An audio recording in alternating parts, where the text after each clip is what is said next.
1982,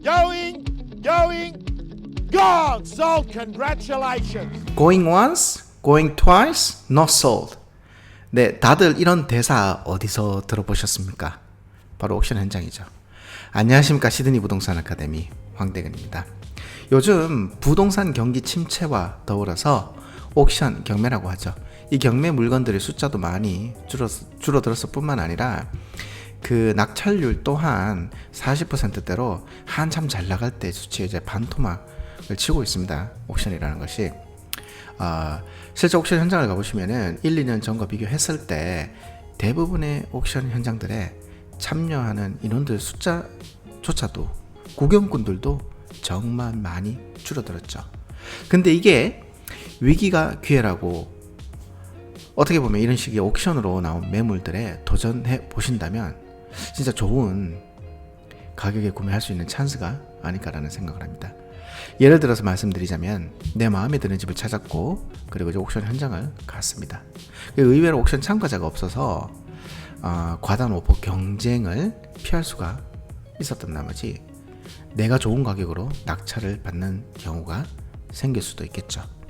아니면 옥션에서 실패한 매물을 낮은 가격에 시세보다 저렴하게 구매하는 경우도 있다는 겁니다. 제가 제 실제 경험을 한번 예로 들어서 한번 말씀드리도록 하겠습니다. 제가 부동산 구매 대행이라고 바이어 에이전트라고도 하죠. 이런 일도 하고 있는데 다들 이제 글레이즈 빌이라고 아시나요? 예. 그 시티에서는 뭐 다소 이제 가까운 거리에 위치해 있는 곳이기도 하고요. 그리고 이제 집값이 만만치 않은 동네이기도 하죠. 거기에 방 4개짜리 브랜뉴의 듀플렉스가 맥그라라고 하는 에이전시를 통해서 옥션으로 나왔답니다. 프라이스 가이드는 당시에 1.85에서 1.9 밀리언으로 광고가 나와 있었는데 가격의 가이드가 이렇다면 실제로 집주인들과 에이전트의 판매 목표 금액은 얼마일까요? 한 2 밀리언 정도라고 보시면 돼요. 근데 이게 옥션에서 실패를 한 거예요. 그리고 제가 3주 후에 그 맥그라 에이전트에게 컨택을 했습니다. 그리고 밀고 당기고를 한 결과 결과는 1.61에 그 집을 구매하게 됐습니다. 가격을 많이 후려친 거죠. 그래서 손님분께서도 너무 기뻐하셨고 그 다음에 이제 뭐 집 주인이 듀플렉스 2채 지어서 본인이 하나는 살고요. 그리고 하나는 이제 팔려고 했던 거라서 그런지 건축 자재들도 정말 진짜 좋은 것들만 썼던 것 같아요. 그러다 보니까 집 마감도 좋았고 그 다음에 컨디션이 또한 좋았다는 겁니다.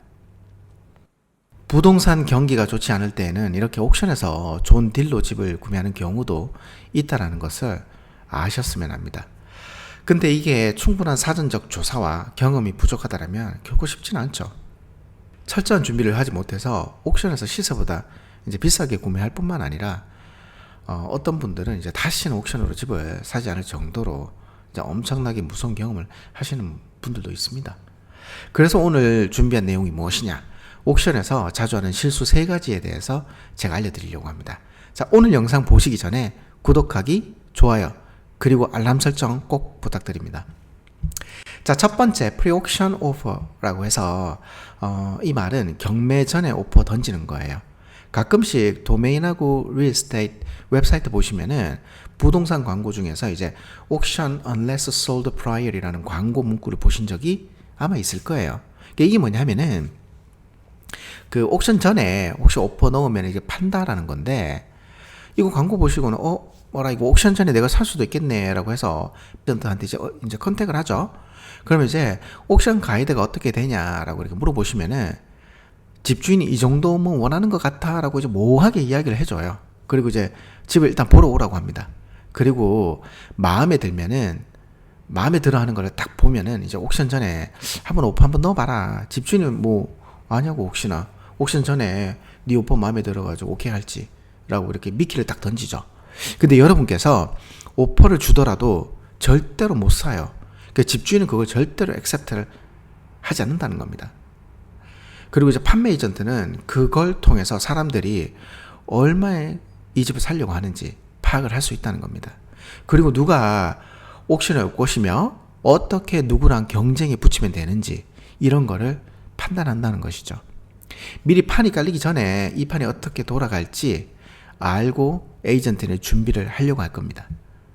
옥션 현장 가시면은 옥션 진행하는 사람이 있고, 그리고 이제 같은 회사에서 보통 에이전트들이 와서 도와줘요. 같은 회사 동료들이. 그리고 이 동료들이 옆에 가가지고 오퍼 이렇게 더 넣어라, 조금 더 넣으면은 너가 이거 가져갈 수 있다라고 바람 막 넣죠. 바로 이런 거예요. 그리고 이제 옥션으로 판매하시는 분한테도 제가 한 가지 알려드릴게요.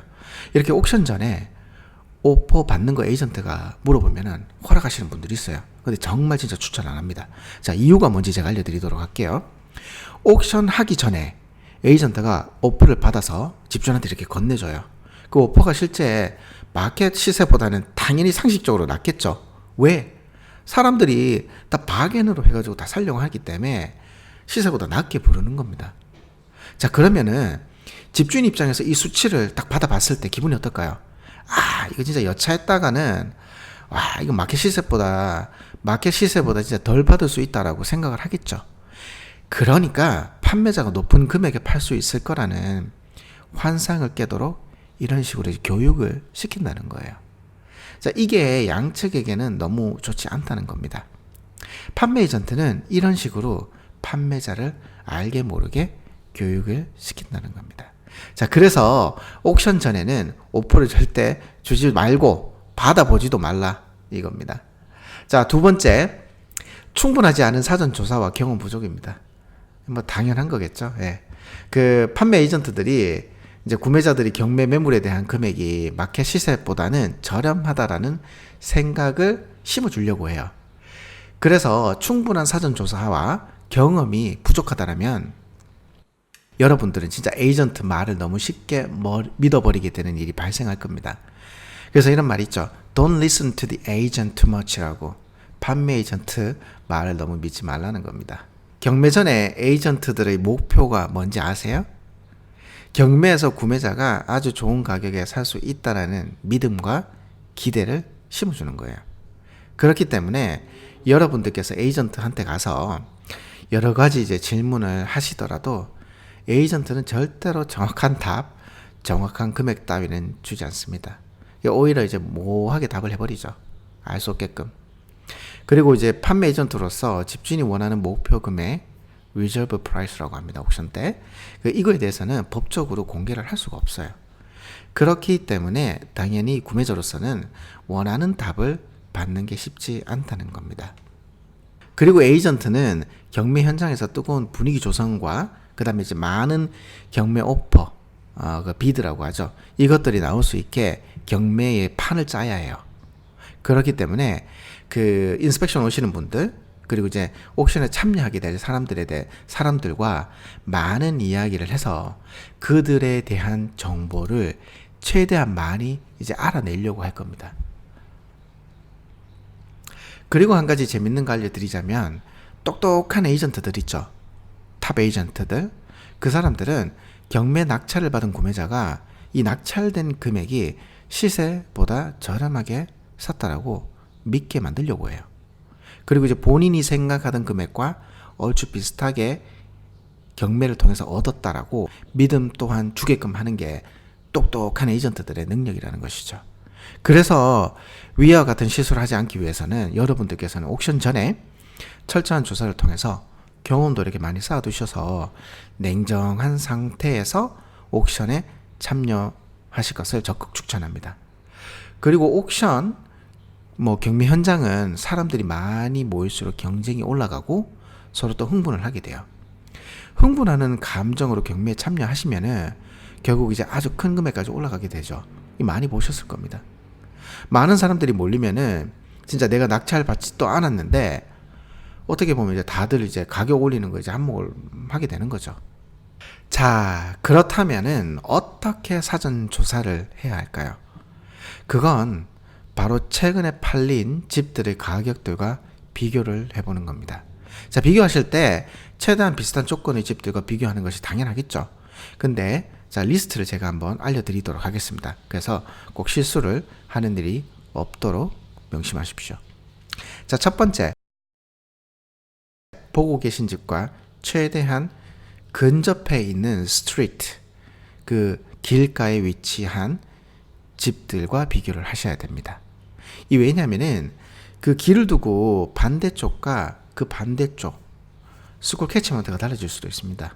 그리고 자연적 질이 그 모양 때문에 집의 구조 또한 틀려지게 돼요. 그래서 그것들이 시세와 가격을 결정짓는다는 겁니다. 자, 두 번째는 땅의 사이즈입니다. 랜드 사이즈. 자, 땅 사이즈는 당연히 비슷한 놈하고 가야겠죠. 예. 자, 그리고 세 번째, 건물의 사이즈입니다. 빌딩 사이즈라고 하죠. 그 말 그대로 땅을 제외하고 하우스 내부 혹은 이제 발코니 같은 사이즈가 돼요. 그래서 이것들도 비슷한 애들과 비교를 한번 해보셔야 되고, 이것과 함께 또 해야 되는 것이 바로 방의 숫자, 화장실 숫자, 그리고 카파, 가라지가 되겠죠. 예. 자, 그러면은 네 번째는 조닝입니다. 자, 여기서 존이라고 하는 것은 이 조닝의 분류에 따라서 향후에 이 땅에서 이 집주인이 이제 뭐 내가 이제 더 높게 올리거나 건물을 또 바꾸거나 증축할 때 있죠. 이거에 따라서 다 달라진다는 겁니다.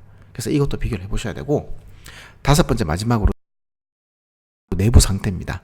그 부동산 그 집의 연식, 뭐 노후 정도, 그거를 비교를 하셔야 되고, 그리고 또 레노베이션 여부 정도도 확인하셔야겠죠. 예, 그래서 그 정도가 될 것 같습니다. 그리고 가장 좋은 데이터는 최근 3개월 전후로 팔린 매물들과 비교를 하셔야 됩니다. 네.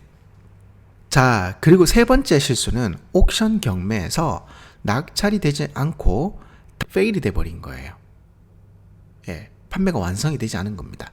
그리고 그 당일날 옥션 끝나고 경매 이후에 오퍼를 넣는 사람들이 있어요. 그리고 집주인도 오퍼를 받아서 팔아보자라고 하시는 분들도 있습니다. 예. 자, 이런 경우에 당일 경매 이후에 계약서에 서명을 하시면은 호주에서는 이제 쿨링오프 피리어드가 여전히 없어요. 다들 경매로 사는 집은 쿨링오프가 없다는 거 알고 계시죠? 예. 이거 똑같은 겁니다. 그래서 쿨링오프 피리어드가 없다는 것을 모르시는 분들이 의외로 많다는 겁니다. 다른 말로 하면은 이제 컨슈머 프로텍션, 소비자 보호가 되어 있지 않다는 겁니다. 예. 쿨링오프가 이게 없다라고 하면은 이제 혹시나 모르는 상황으로 내가 계약을 파기하는 데는 일이 생길 수도 있겠죠. 페널티 없이 빠질 궁리가 없다라는 겁니다. 그리고 운 좋게 이제 계약서에 이제 뭐 빌딩, 뭐 패스트, 그리고 이제 파이낸스 이제 그런 조항들이 있어서 이것 때문에 이제 집을 안 사는 일이 생겼을 때 계약을 파기할 수 있다라는 거, 그런 조항들이 운 좋게 있다라고 했을 때 에이전트들이 가끔 이거 필요 없다 그냥 없애자 이렇게 하는 사람들이 있어요. 근데 이건 무조건 이 조항들을 포함시키는 것이 여러분들한테는 안전하고 꼭 필수라고 제가 알려드리고 싶습니다. 자, 그리고 마지막으로 보너스로 제가 경매 매물을 보다 저렴하게 사는 팁에 대해서 알려드리도록 하겠습니다. 만약 경매에서 실패한 집이 있습니다. 그리고 여러분들께서 너무나 마음에 드시는 거예요. 자, 그렇다면은 여러분들께서는 경매 실패 후 파는 집들의 판매자 집주인들이 현재 심리적으로 어떠한 상태인지 그걸 한번 파악을 하셔야 돼요.